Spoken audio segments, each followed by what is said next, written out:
No, it's a 3-star general now. Oh. Yeah. Okay. So he came in specifically to talk with us in 32. Oh wow. Yeah. Okay. With Lynn? Well, she wasn't there, but yeah, it was for Lynn. Okay. Yeah, Lynn and I had a long discussion about it last time. Okay. So you wouldn't tell us anything that's going on, like We're hoping to get it currently, more just than because we he have said that 15 the governor's going to be doing a big thing tomorrow for it. I said we're We hoping asked to a get bunch a of 2-minute national warning, level but we stuff, may like not get a 2-minute warning. So, what is he doing? What's his can I crew just do it doing? on the phone, or do you? Since along the lines, like after tomorrow, he's going to have a plane to go somewhere to do the same thing. Yes. Yeah, no, I just wanted to keep that on, so I could give you the immediate word. So you It's can good take forward. Nice. I got too many things on my plate at the moment. Good.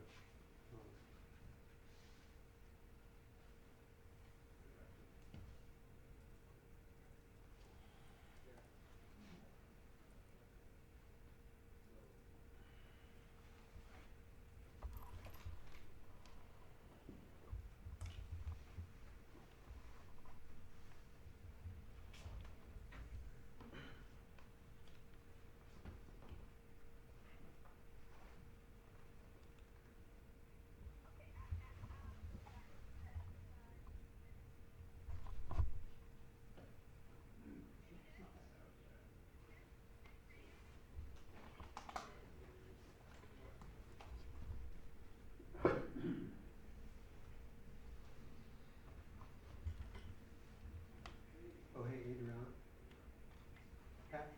Pat was going to be feeding video from where the office at Home Square. So you can. Yeah, I think he's feeding there. So you're going to tell them if they want that to turn around to look for it. Want to get lost in something.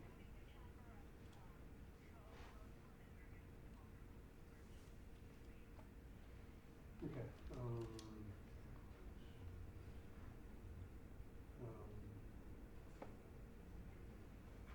Okay.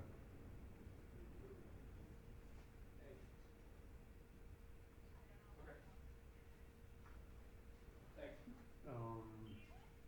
Craig, you have your 2-minute warning. Wait, 2-minute warning. 2-minute warning.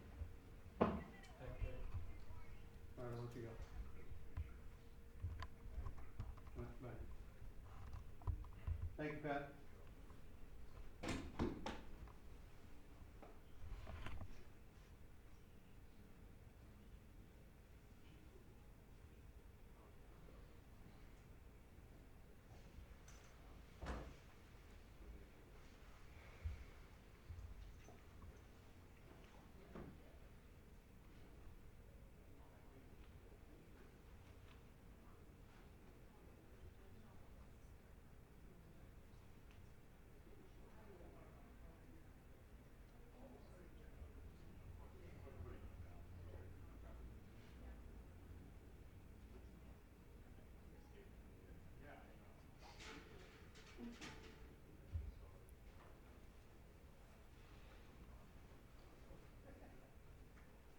Hey, Craig. Yes. We can do Spanish translation if Telemundo and Univision want that. Okay. I haven't heard. That's fine. Nothing's come in yet. Okay. Just wanted to, if we could make them aware that it's available. If they reached out to me, I could let them know. I don't know how to reach them otherwise. That's Don't fine. worry about it. Usually you send me an email. Okay. They would be responsible. Okay. Thank you. Yeah.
2-minute warning.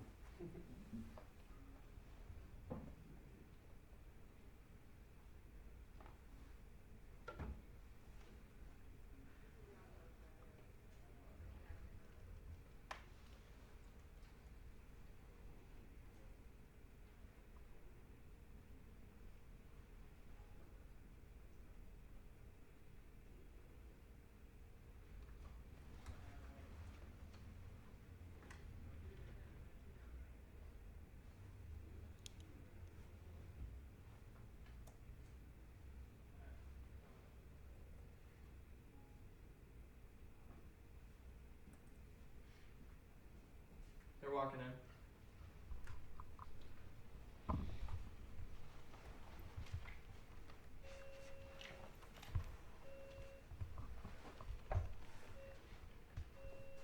One's inside.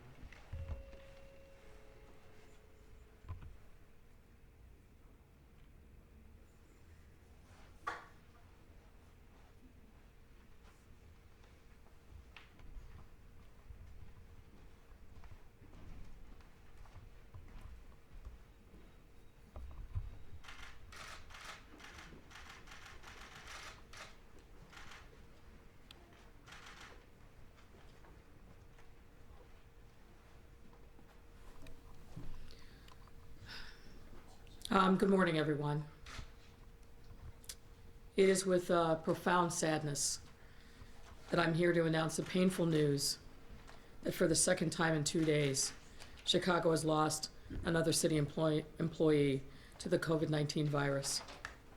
And this time, it was a Chicago Police Department officer.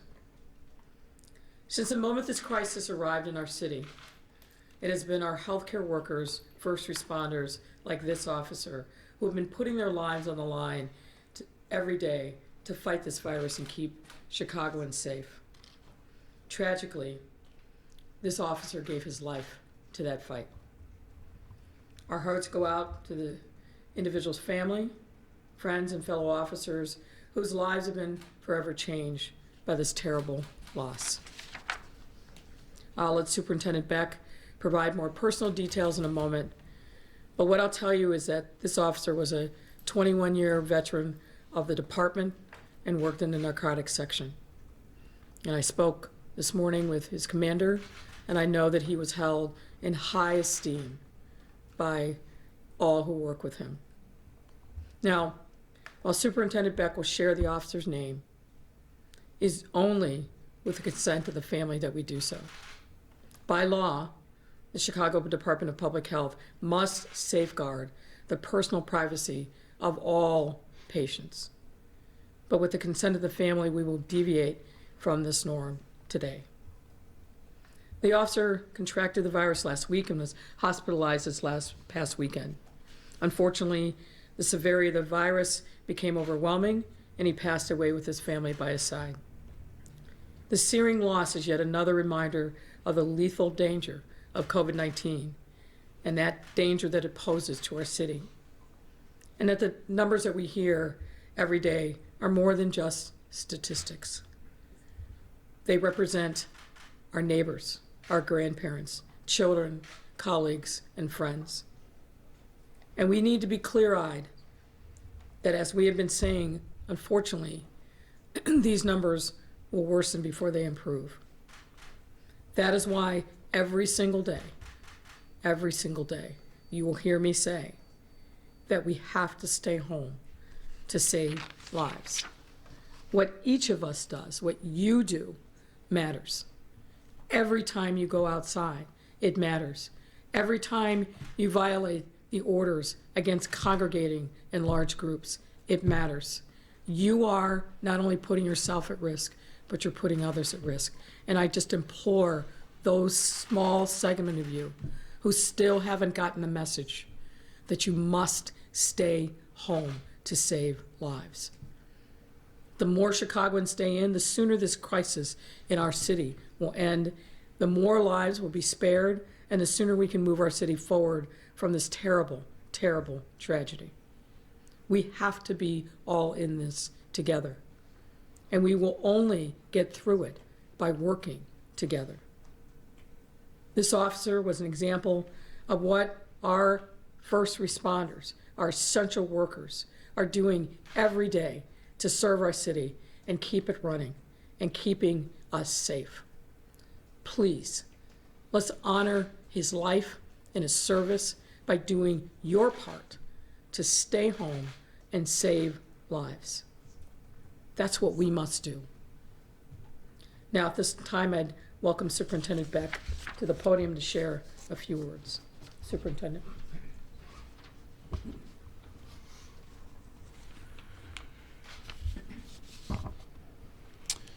It is with tremendous sadness and great regret that I announce to the city of Chicago the passing of one of its finest.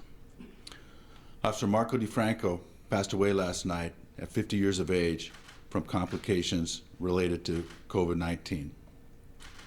He is survived by his wife, by 2 children, ages 7 and 10, and by a brother who worked the same division that he did, narcotics division, for the Chicago Police Department. Officer DeMarco contracted the virus last week and was hospitalized over the weekend. He was appointed to the Chicago Police Department in May of 1998 and is a 21-year veteran of the department. He was most recently assigned to Narcotics Division under the Bureau of Detectives. He was a highly decorated officer. During his tenure with the Chicago Police Department, he received 154 awards, including a Superintendent's Honorable Mention and Special Commendation. His sacrifice underscores the threats that are faced by public safety employees who are not, by nature of their profession, allowed to shelter in place, shelter at home. We've always been more at risk for violence because of our profession. And now I think we are more at risk of virus because of our profession. It's with great sadness that I represent the entire police department in our outpouring of emotion for the family. With that, I'd like to bring somebody to the podium who knew Officer DeFranco personally and has some words as representative of the police union, and that's Kevin Grant. Kevin?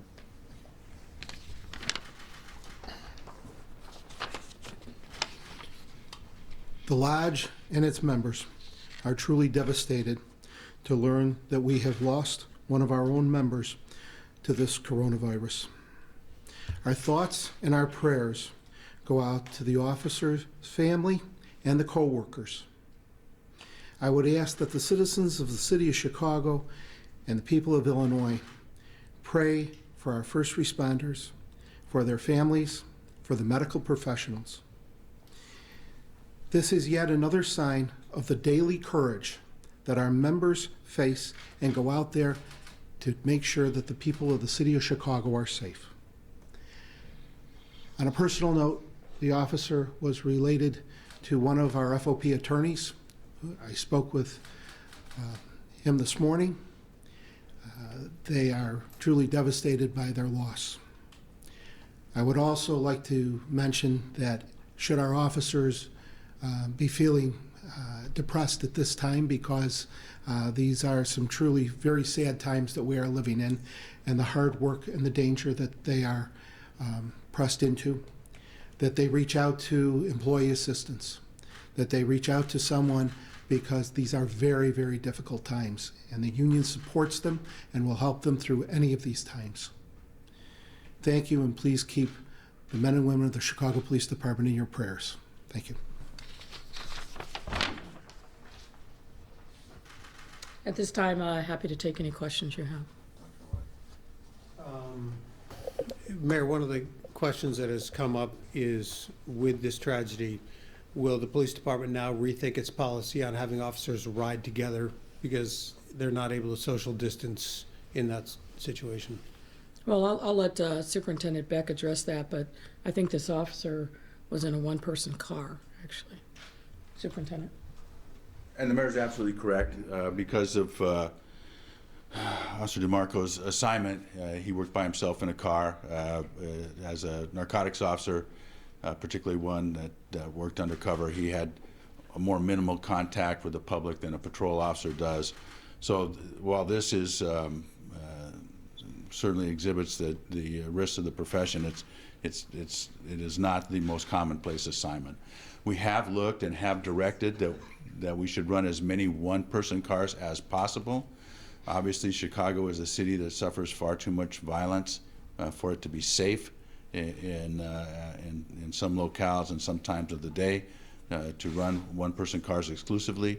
But when we can, we will. We've also directed that in the instances where officers are paired up, when we run two-person cars, that they should be a constant pairing. In other words, you should work with the same partner as much as is humanly possible within the scheme of deployment of the Chicago Police Department, because then you are at far less risk of transfer of virus because you're with the same person all the time. Do you have any information as to where the officer may have contracted the virus? We do not. We will look at every bit of this to see if we can make a determination. As everybody that's listening knows, this is a silent killer who comes from many aspects, in your life, and it's very difficult to tell where and when you would get it unless you've done some obvious traveling or things like that. You mentioned the family. Has the family been tested, and is there any news on if they are okay? I'm not going to give any details of their testing situation. Obviously, the family is quarantined and are taking steps to make sure that they're safe and that as safe as they can be. Any other officers who are quarantined because of contact with Officer DeMarco? I believe to a certainty that his brother is quarantined at this moment. And as far as his other partners, I know that we took steps to clean the workplace, to make sure that it was sanitized, but I don't know of any others that are quarantined because of contact. Mayor, there's a host of questions here that come out of this. With the warmer weather, there are obviously a lot of concerns about the stay-at-home order, your closing of the parks. Will more parks be closed with this change enforcement? And could you also comment on what happened in Lincoln Park yesterday? Well, look, we're going to remain diligent and doing everything we can to educate people in compliance. The vast majority of Chicagoans really understood the necessity of these orders and we're in compliance. But where we need to get more aggressive, we will. And we're working with the Park District to address problems that we have seen arise. But we're going to continue to be diligent, and where people don't get the message, as Superintendent Beck said last week, we were in the education phase. Now we're in the compliance phase. And it's my expectation that people must comply. This isn't a pretty please, will you? This is a must. Do you have any advice for people who are desperate to get outside and exercise? Cabin fever hitting home, and yet you want compliance and people are trying to comply. Look, we have always said that people can go outside. People need to get fresh air. They can walk down their block. They're going to walk their dog. The issue isn't the exercise. The issue isn't necessarily being outside. It's congregating and being in places where the risk of exposure is heightened because of being in close proximity to somebody who really isn't in your household. That's the issue. Why we shut down the lakefront, the Riverwalk, the 606, and why we're going to continue to be aggressive about gatherings outside or parties inside is because it's the congregating that spreads the virus. And that's what we have to clamp down on, and we will continue to do that. You were given the names of 3 finalists yesterday. Are you prepared to announce your choice? There's a name floating around of a front runner. There's been, if you follow the media on this, there's been about 15 front runners. So when there's a time for that announcement, we will make it. But you have not chosen one yet? As I said, when there's a time for the announcement, we will make it. Other questions that have come into me as well. AbbVie says it's going to be giving mobile field hospitals to 8 cities to help busy hospitals. Can you talk about that? Is Chicago one of them? I don't have specific information about AbbVie. As you know, we've been very, very focused on making sure that we've set up what will probably be the largest alternative facility in the country at McCormick Place. So that's really where we're focused. We know that based on our conversations with the state, that they're looking also at 2 recently closed hospitals, Sherman Hospital and Elgin in the Metro South, in the Southland. So those are really kind of the things that we are focused on, but we need as many additional beds to come online as possible. So if there are other opportunities out there, we'll actively pursue them. What other measures might you be taking to protect renters? Other cities are implementing rent caps, prohibiting late fees. Will Chicago take these steps? Well, look, that has to come from the state legislature, given the way that our laws are structured. We have stood up the $2 million fund to provide rental and mortgage assistance. I've been very much an advocate and using the bully pulpit to talk to banks and landlords that in this time they need to grant renters and people who hold mortgages some grace. And we continue to have those discussions at the state level as well. Today is the 1-year anniversary of your election victory. You've been through a lot this year. Can you put into words what this year has been like for you? Well, first and foremost, it's been the honor of my lifetime. When the voters of this city gave me such a resounding victory, winning all 50 wards by such a large margin, I was incredibly humbled, and I remain so.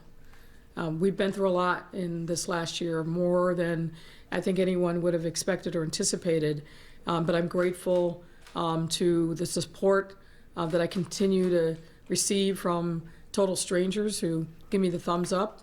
And what I really want to say is that in this really unprecedented time, I'm reminded every day of how amazing the people in this city are.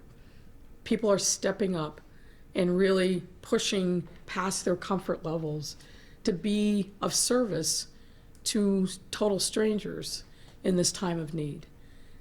I'm following their example and encouraging myself, encouraging my team, and encouraging the entire city to really embrace this moment, as horrific at times as it feels, because the only way we get to the other side of this is by being lockstep together in knowing that our fate is wrapped up in each other, and when the light at the end of the tunnel comes, it's going to be because of the sacrifices that each of us have made in service of the larger good.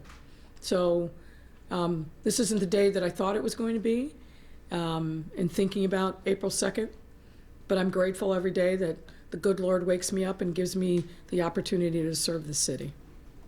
Obviously, this job is demanding in and of itself, but under the crisis and the demands and the pressure on you, how are you holding up just as a person? Well, look, in this moment, I'm very sad.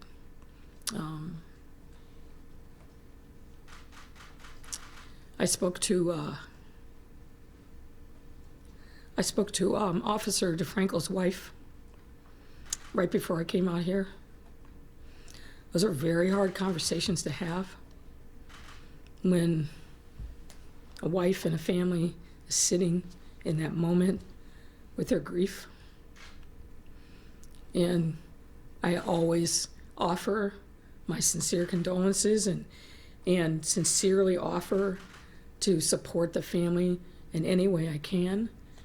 But having been through death and grief myself, these moments are so surreal and they're so hard. So I'm feeling that for that family. I'm lucky because I still have my mother, I still have my siblings, And I have an incredible wife and daughter who sustain me every single day. And the love of a great network of friends who keep sending me memes. So personally, I'm doing fine. One final question just comes to mind. Will this be classified as a line of duty death? I don't know the answer to that question. The superintendent does. So we will look at all circumstances. It's way too early to do that at this point. Obviously, we will look and see if that is warranted. Then this is something that the president of the FOP and I have talked about and will continue to talk about. I mean, I think this is something that we, first responders all across the nation are struggling with. You know, certainly we are not unique. Obviously, this tragedy is very, very personal to this city and this department, but the entire nation struggles with this. I'm on a conference call later today with my counterparts in New York and Los Angeles, and New York obviously has suffered through this already. Do you happen to know, just across Illinois, is this the first responder who has died from COVID-19 in Illinois? You know, I do not know in Illinois. I think that it may be, but it is certainly not the first in the nation. And you know, I think that sometimes we make a mistake by not thinking of this as a national crisis and looking at it too locally. Do you know the answer to that question? I do not know. I'm looking at Dr. Arwady. Not that we're aware of. Yeah, not that we're aware of. So it's not the first, or there has not been another first responder COVID-19 I'll ask her to put it death? So obviously here in Chicago, we have visibility into Chicago residents. I am not aware of a first responder in another community in Illinois, but I can't with certainty say that that has not occurred. That's all the questions that had come into me, although I haven't checked email for the next line of them, but I'll Okay. turn it over to my co-anchor. Thank you, co-anchor. The first question is from Omar Jimenez, and it's for Interim Superintendent Beck. Have you had officers express worry or concern to you or other leadership about this added risk to an already risky job? If so, what's been the nature of those conversations? Well, I think they certainly they have. You know, all of us are concerned. You know, there's not a person in this city that isn't worried about contact with COVID-19 and getting ill.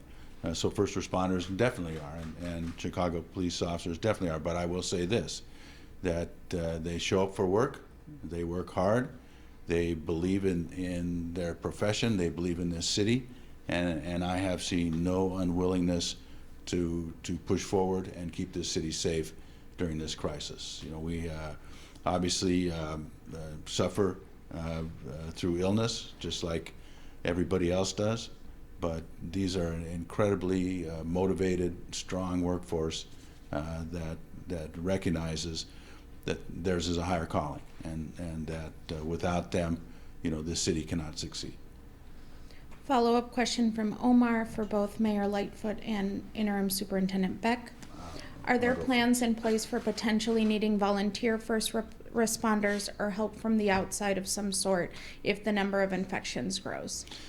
Well, we have a very strong continuity of operations plan that delineates at which points in our workforce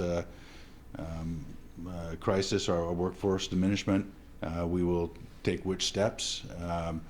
You know, there probably volunteers are not high on that list, but I think that there is a tremendous opportunity for volunteers in other parts of this crisis, and I'll let the mayor speak to that. No, that's right. Look, we invest a tremendous amount in our police officers, our firefighters, and other first responders. Their training matters, and they're leaning into that training now. So the notion that we would enlist volunteers is really not something that's part of the plan. We do have contingency plans, but that's not part of it. But as Superintendent Beck said, we've been doing an all-call for volunteers every single day. We still need people to join the medical corps, doctors, nurses, phlebotomists, pharmacists, Everybody who's part of the healthcare ecosystem is needed now more than ever. You can go to the city's website of chicago.gov/coronavirus, and there's lots of opportunities for medical personnel to step up who want to volunteer in this time of need. And if you're not somebody from the medical professional, there's plenty of opportunities to volunteer there as well. We have a network of not-for-profits across the city who are doing the Lord's work every day. They're feeding people. They're taking care of the sick. They're taking care of the hungry, the homeless, people who are really challenged with mental health issues. There is a role for you if you want to volunteer your time, and those volunteer activities are on the same website, chicago.gov/coronavirus. Step up in this time. Question from Bill Cameron. How will city council meeting comply with Governor Pritzker's stay-at-home order? We are looking at having our city council meeting be virtual. Question from Fran Spielman. She's asking for a reaction to the following. I'm sorry? She's asking for a reaction to the following. Okay. John Catanzaro, thank you, who finished first in round one of the election for president of the FOP, said he fears the first death in the ranks of the police department will be the first of many. He said the fact that we were not prepared in any way or form for this is kind of ridiculous, even if the officer did have pre-existing conditions. If we had proper sanitizers or masks, there could have been precautions taken much sooner for people with these conditions, so they weren't so directly exposed to the stuff.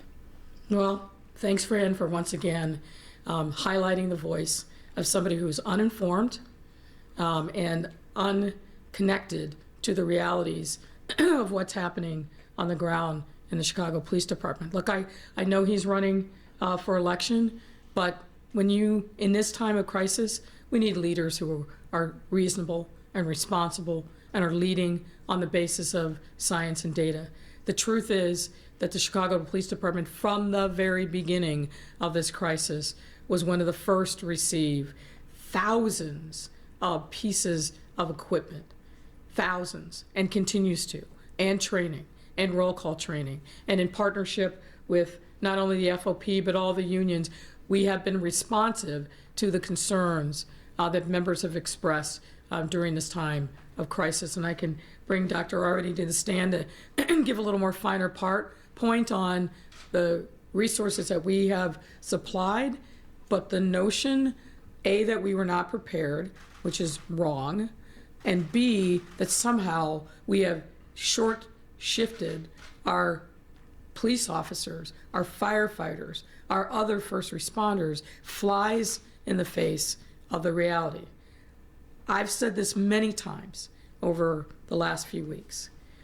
We have three primary priorities: making sure that our healthcare system remains strong and vibrant, and that includes our healthcare workers, making sure that our first responders have all the tools that they need to render the service that they have been called to do. They are running towards danger. We know that every day, and the danger is no more real than it is now. And so we've made sure that we have done everything we can to help them be safe and keep others safe, and we will continue to do that. And then, of course, the other priority is making sure that we are taking care of people in our community that are vulnerable, whether it's our seniors, it's homeless, people who are worried about being able to be fed every day. Every single day, we are calibrating and calculating what more we can do to make sure that those three priorities remains front and center in our response to COVID. So, unfortunately, the comments that were reported, like chum being put out on the water, are just fundamentally wrong. Dr. Arvedy, do you want to? So I'll just add some details on the PPE piece.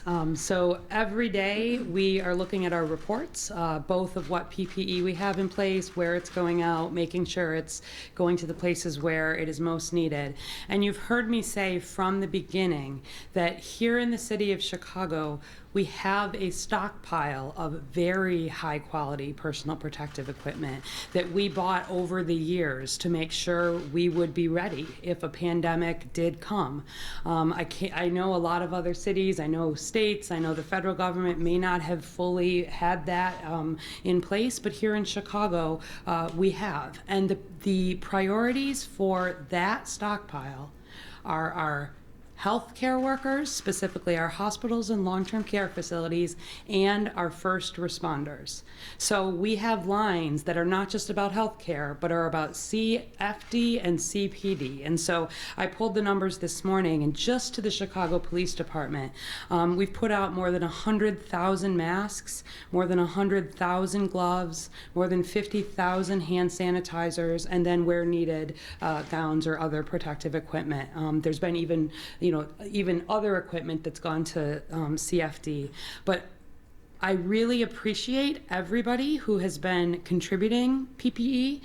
We have on the website, chicago.gov/coronavirus, a button if folks have personal protective equipment. We're taking that in, we're getting that out to other settings, to shelters, to other places where it's needed. But our most valuable protective resource, our personal protective equipment, goes first and foremost to the first responders here in Chicago and to our healthcare partners. That's been true from the beginning. It will not change, and it's at the forefront.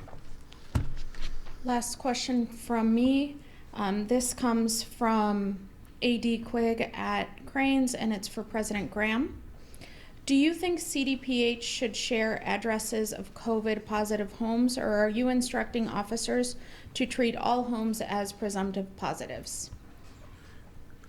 We would like as much information as possible when addressing any situation. However, we are taking precautions whenever we respond to a call, and yes, we are taking into the back of our minds that every case could be a positive case, among other dangers that we need to deal with.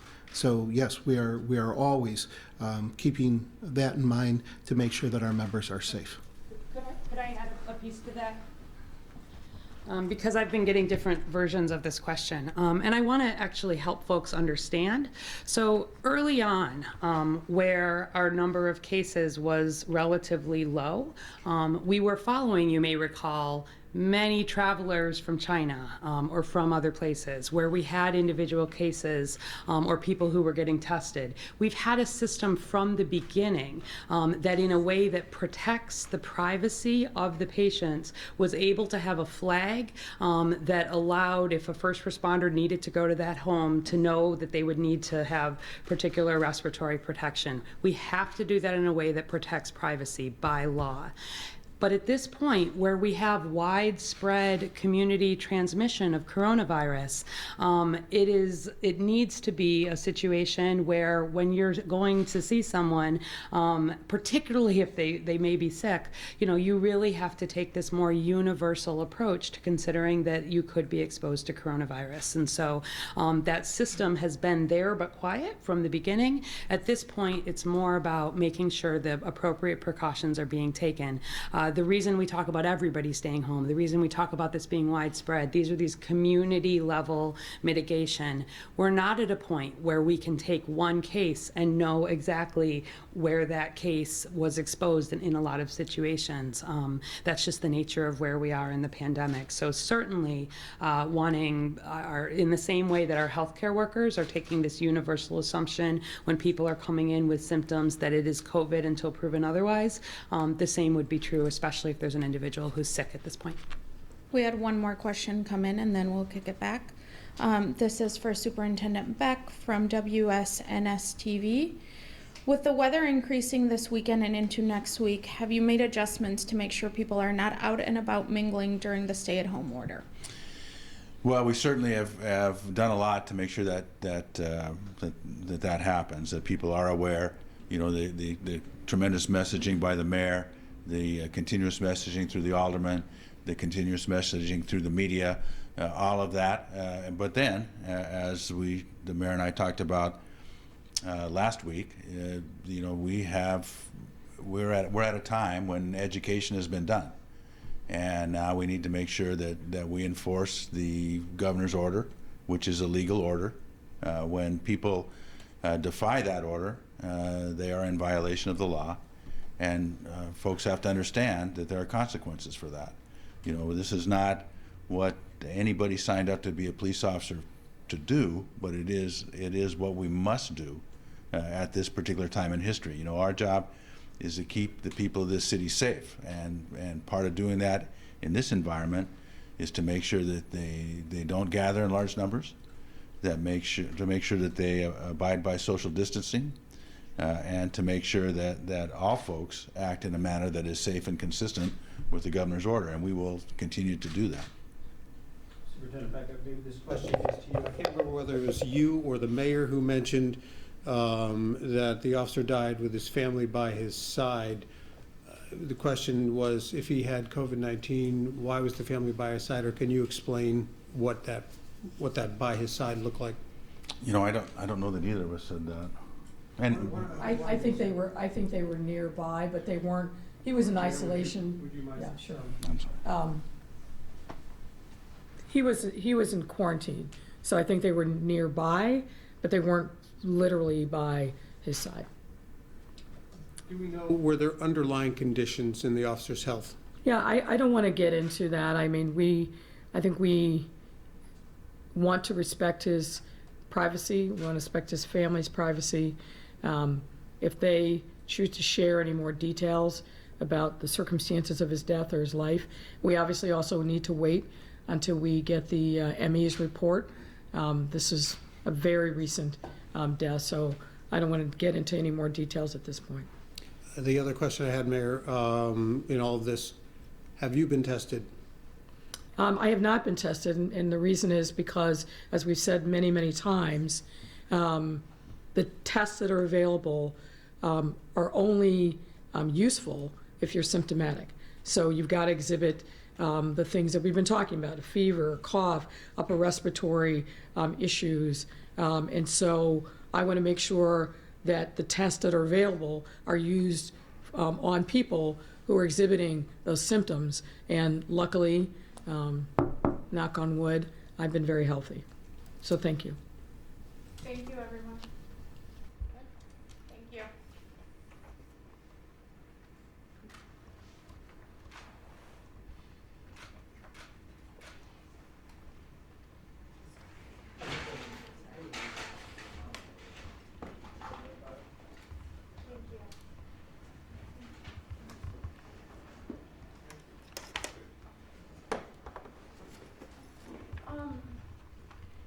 Greg, thank you.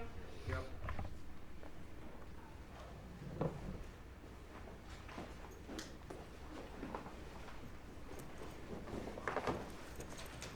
I'm just dialing in because the fastest thing for me to do is dial in. I don't know if they're going to come to me or what.